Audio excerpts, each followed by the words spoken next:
Hi guys, dito ituturo ko kung paano mag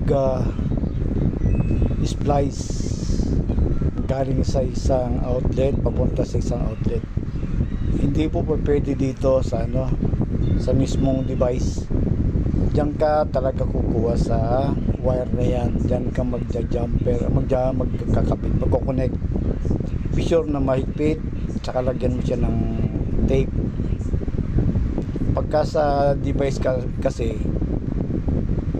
magkukos ng sunog yan, dahil halimbawa may nakasaksak dyan na mataas na na amperahe, diyan ka pa kukuha, di doble na ang doble na ang load niyan,